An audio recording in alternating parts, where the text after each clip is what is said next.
Há muito tempo eu falo que as pessoas trans são para o neofascismo como o judeu era para o imaginário do nazismo.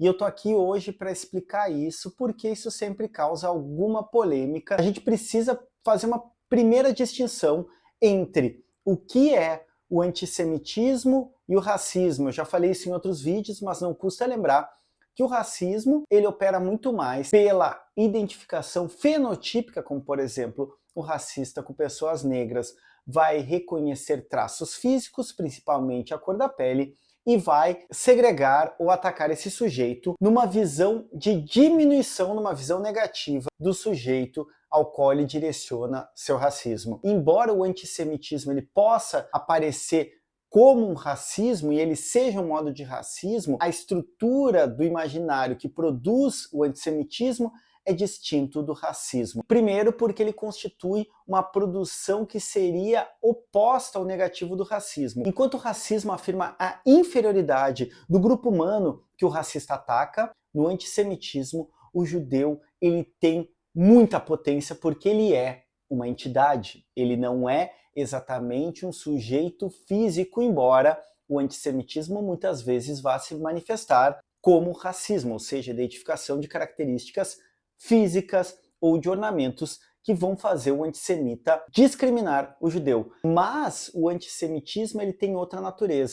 É isso que afirma no livro Antissemitismo e Nacionalsocialismo o marxista judeu Moishe Postone. Ele diz que o antissemitismo ele trabalha com uma noção de entidade do judeu, muito mais do que o judeu concreto e real. Até porque a maioria das pessoas não conhece um judeu, mas tem uma ideia de judeu. O judeu no antissemitismo é essa entidade que é reconhecida dentro do imaginário nazista como, e preste atenção nessa informação que ela vai ajudar a entender a questão trans no neofascismo, o judeu é aquele que desnaturaliza os povos europeus. Ou seja, o judeu é visto como aquele que não é exatamente um nacional, um pertencente àquela nação.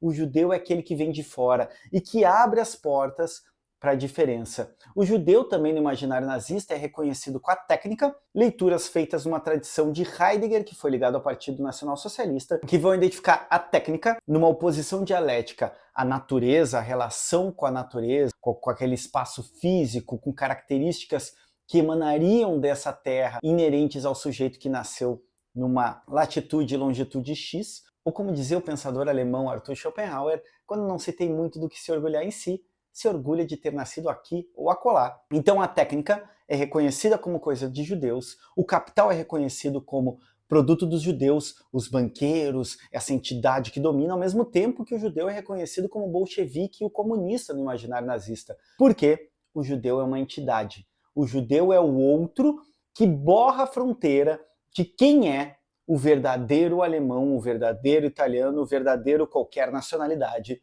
O judeu é visto como uma entidade superpoderosa que destrói uma pretensa coesão de um povo. Nós saltamos então para o momento histórico contemporâneo, onde o neofascismo encontra nas pessoas trans aqueles e aquelas que, eu pedi para prestar atenção nesse termo, desnaturalizam o mundo. Aqui numa pauta muito mais moral ligada a gênero. Mas assim como o judeu no imaginário nazista, a pessoa trans é muito mais uma entidade nesse imaginário, nesse discurso transfóbico, do que efetivamente uma pessoa real. Até porque, como os judeus, muita gente não conhece pessoas trans, não pessoalmente. Então a pessoa trans ela é uma zona cinzenta, uma fronteira que está sendo borrada em um mundo que quer se defender como natural, estabelecido em dois polos, masculino e feminino, no modo de pensar cisgênero, ou seja, o reconhecimento do aparato genital, do pênis e da vulva ligados à condição essencial intrínseca de ser homem e ser mulher,